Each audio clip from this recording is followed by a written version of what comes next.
Assalamualaikum warahmatullahi wabarakatuh. Halo Sobat Santai, selamat datang kembali di konten BBS Bincang-Bincang Santai bersama Psikometric. Nah, pada konten kali ini kita akan membahas tentang turnamen catur. Dan tentunya di samping saya sudah ada narasumber yang sangat luar biasa yang sering memenangkan turnamen catur. Oke, langsung kita sapa saja narasumber di samping saya. Boleh dong Kak perkenalkan diri terlebih dahulu nih biar kita lebih akrab. Oke, sebelumnya perkenalkan nama saya Satiti Deseni. Saya semester 6 dari Fakultas Psikologi Universitas Palembang. Ke semester 6 Kak. Iya. Oke, Kak Satiti ini udah ikut komunitas catur di UIN ini dari semester berapa Kak? Dari masuk kuliah. Dari masuk kuliah, berarti dari awal masuk kuliah atau emang dari sebelumnya itu udah ikut komunitas catur? Kalau sebelumnya saya itu sekolah olahraga khusus catur. Jadi begitu jadi sebelumnya itu kan sudah memang ada berkecimpung di dunia catur, khususnya di Palembang. Nah begitu masuk di Minera Patah, itu langsung masuk ke komunitas catur ini sendiri. Oke.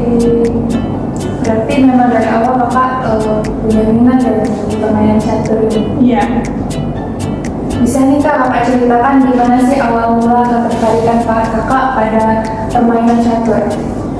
Kalau awal mulanya itu dulu dimulai pas masih kecil ya, mungkin pas kelas 1 SD.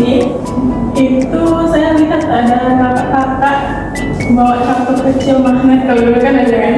Nah saya itu minta dibeliin catur yang magnet gitu. Terus mainlah sama bapak kan di rumah. Jadilah sama bapak awal-awalnya di situ membantu kan. Terus pas kelas 2 SD mulai ikut Padu SN. Kalau dulu itu ada cabur catur Padu SN sampai kelas 4. Sampai kelas 4 itu alhamdulillah ke provinsi kan. Nah di provinsi itu ada seleksi sekolah khusus catur dan alhamdulillah lolos. Jadi semenjak kelas 5 itu pindah ke Palembang untuk di sekolah catur itu. Keren banget sih kayak. Oke, apa sih yang paling Kakak sukai saat bermain catur? Saya itu paling suka cara mengatur strateginya itu. Gimana tuh Kak? Iya kan, kalau kita main catur itu kan sambil ada strategi ya. Dan saya tuh suka gitu, gimana caranya saya bisa mengalahkan dia. Jadi saya kalau bisa tuh serang gitu. Jadi dia kewalahan gitu. Biasanya nih, gimana persiapan Kakak menjelang turnamen catur? Kakak sering ikut turnamen catur ya? Tentunya ini ya pasti latihan ya kan, kalau mau turnamen pasti latihan.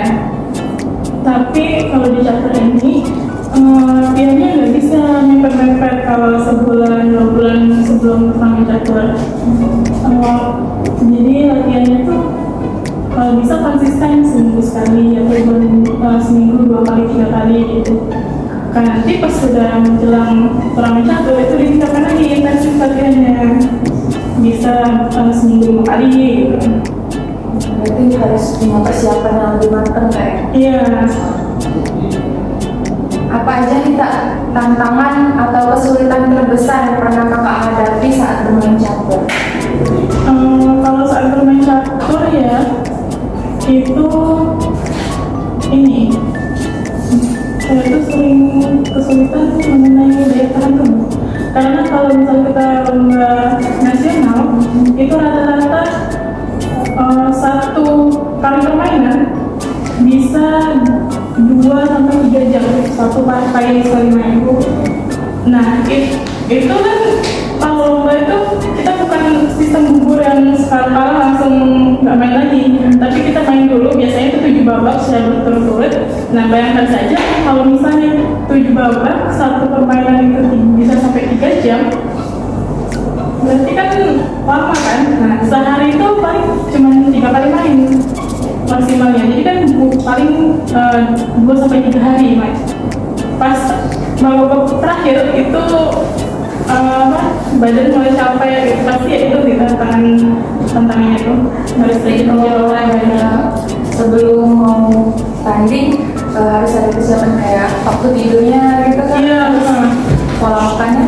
iya, jadi asal nutrisi diperhatikan, minum vitamin tambahan, latihan, olahraga juga tentunya gitu. Dia pernah nggak nyoba misalnya pas mau tanding itu belum sempat sarapan atau belum sempat makan itu ke disturb?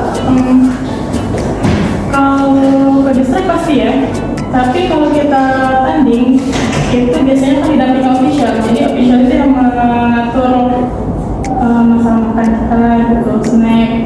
Jadi dipastikan sebelum bermain itu harus sudah sarapan karena kita butuh fokus saat main itu. Apakah ada nih pemain catur idola atau yang paling kakak kagumi? Oh ada kan, kalau untuk juara catur di dunia itu saya mengidolakan Yves Colbert, itu catur asal Hungaria. Jadi dia itu jadi kalau di dunia catur itu bukan bisa main di kategori cewek-cewek ini, tapi si Yves Colbert ini dia bisa terbang sampai ke kategori cowok. Bahkan dia mendapatkan gelar yang setara Grandmaster, itu gelar yang setara dengan yang laki-laki gitu. Katanya kalau misalnya dengan Grandmaster wanita itu masih mungkin setara dengan International Master di cowok. Tapi kalau di Indonesia tentu saja saya mengidolakan yang kayak standar wanita itu kan Grandmaster wanita pertama di Indonesia. Dan kita sekarang sudah mencapai kalau di kategori laki-laki sudah International Master. Berarti kakak sangat termotivasi nih, wajib termotivasi yang pertama tadi atau yang dari Indonesia kan? Tentu yang pertama ya kan kalau bisa survive sampai Indonesia. Coba kak ceritain momen paling berkesan atau pencapaian terbaik kakak di dunia catur. Pencapaian terbesar saya yang saya rasa itu pas di SMP saya main di Jogja level juara 3 kategori umur, tapi itu tuh bisa dikatakan tingkat internasional karena ada peserta dari Asia Tenggara yang lain juga. Dan saya merasa itu adalah pencapaian terbaik saya. Lalu terus ada lagi kejuaraan nasional itu saya peringkat 5. Saya walaupun nggak dapat peringkat 2-3, tapi saya merasa bangga puas dengan diri saya sampai di peringkat 5. Karena kalau untuk kejuaraan nasional dari Sumsel sendiri itu kategori umur sangat jarang ya, apalagi untuk tembus 5 besar atau 10 besar itu termasuk susah. Jadi saya bangga dengan diri saya sendiri. Saya dengarnya aja udah kayak ngomong, apalagi kakak yang tanding itu pasti ngerasa bangga sih kak. Terus selain bermain catur nih kak, apa kakak mempunyai hobi selain itu? Hobi saya main catur, saya suka nonton film. Jadi kalau misalnya ada kerjaan kalian atau sibuk, saya sebetulnya nonton film di pesan gitu. Kalau di bidang olahraganya? Di bidang olahraga, saya nggak terlalu suka ya yang lain. Dia bilang ke catur itu berarti? Iya. Gimana nih cara kakak menyeimbangkan antara catur dan kehidupan sehari-hari seperti kuliah atau misalnya kakak bekerja? Enggak, kalau belum kerja belum. Palingnya kesibukan sekarang ya kuliahnya. Karena kan turnamen catur ini nggak setiap bulan ya, mungkin kalau di daerah Sumsel sendiri. Jadi kalau untuk mengimbanginya, kalau untuk sekarang ini saya paling kalau sedang pengen aja untuk main catur, ya saya datang gitu ke tempat-tempat latihan gitu. Kalau enggak ya saya fokus kuliah sekarang gitu. Gimana nih pandangan kakak terhadap perkembangan catur di tanah air kita? Apa yang perlu ditingkatkan? Kalau untuk di tanah air, saya perkembangannya itu gimana ya? Saya rasa masih kurang sih ya, karena kebanyakan turnamen itu banyak tuh di Pulau Jawa. Jadi daerah-daerah di luar Pulau Jawa itu masih kurang turnamennya. Sedangkan turnamen di Pulau Jawa itu kan banyak yang nasional, yang internasional itu banyak yang diadakan di Pulau Jawa. Sehingga pecatur-pecatur di luar Jawa itu kalau mau mengikuti turnamen yang lebih untuk memenuhi jam terbangnya harus Pulau Jawa dulu gitu kan.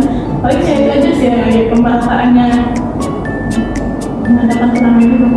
Pernah nggak kakak sendiri tuh mengalami kekalahan yang sangat menyakitkan? Pernah gitu aja. Gini baik posisinya kita sudah unggul, sudah mau menang, tapi ya itu tadi karena kita kurang teliti, jadi kita yang checkmate mati duluan gitu, jadi kita yang kalah. Jadi itu sih itu pernah sih saya alami. Menurut pengalaman kakak, pada usia berapa sih seseorang itu bisa mulai belajar catur dengan serius? Kalau mulai belajar catur dari usia berapa? Tapi mungkin sudah bisa ya diperkenalkan ini ya. Mungkin cara jalannya dulu seperti apa gitu. Karena kan semakin dini diajarkan itu semakin baik juga untuk stimulasinya gitu kan. Apalagi menurut saya ya, catur ini bukan suatu olahraga yang bisa dipelajari dengan cepat. Jadi karena kita kan harus paham bagaimana strateginya, cara mengatur waktunya, terus melatih kita untuk mencari suatu strategi itu butuh latihan yang tidak sebentar gitu. Karena begini juga pengalaman saya.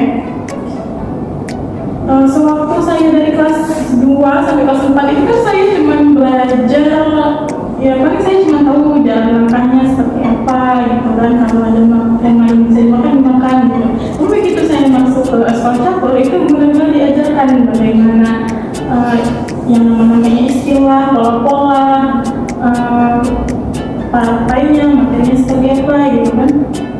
Terus cara merencanakan strateginya itu gimana. Jadi kalau menurut saya waktu yang paling pas gitu kan, dengan yang paling sesuai untuk mulai belajar serius, selain dari kemauan dirinya itu ada orang tua dan pelatih juga yang bergabung. Jadi kalau mau serius ya diajarkan dengan serius anaknya. Kalau anaknya tertarik gitu kan, entah apapun silahkan diajarkan. Kalau untuk turnamen catur sendiri nih kak, biasanya itu bisa ikut turnamen tuh mulai dari usia berapa? Kalau ikut turnamen itu bisa kalau sudah bisa mampu ya silahkan diikutkan, karena kalau gini, entah itu ke pro atau ke jurnas itu ada kategori umurnya.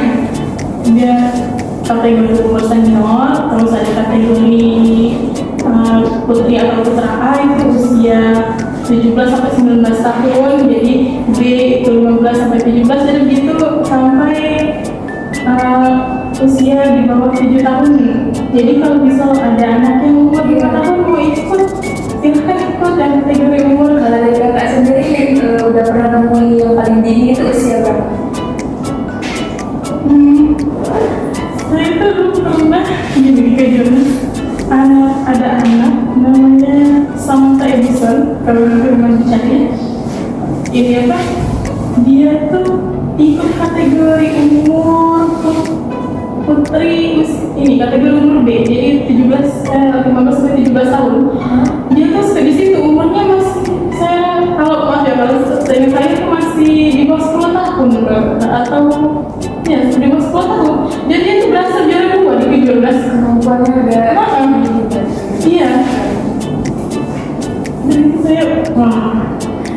ini benar-benar Gerakan buat. Bisa nih teman-teman buat ikutin. Kakak bisa nggak jelasin beberapa istilah atau sebutan unik dalam dunia catur? Ini istilah di dunia catur itu banyak ya. Ada yang namanya empasong. Itu dari bahasa Prancis kalau nggak salah. Empasong itu ini makan silang. Jadi kan kalau umumnya kalau kita mau makan, tapi ini antara pian dengan pian ya. Umumnya kalau kita mau makan ini bisa begini ya, jadi mungkin jadi begini kan. Nah tapi kalau empasong itu di sini kan yang hitam sudah di sini misalnya sudah melewati batas, sudah masuk ke daerah yang putih. Nah begitu putih di daerah sini, ini yang hitam ini bisa makan di sini. Ini namanya empasong. Terus ada juga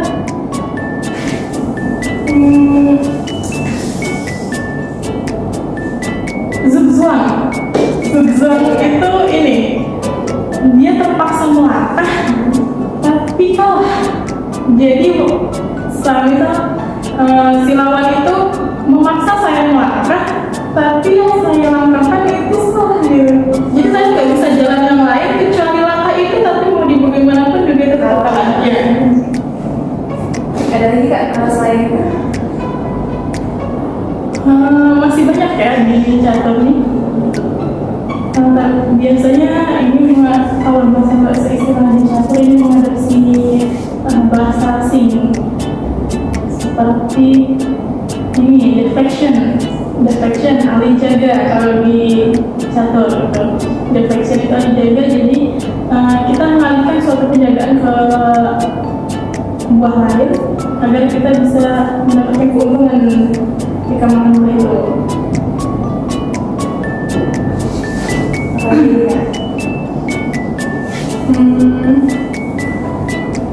Masih banyak ya.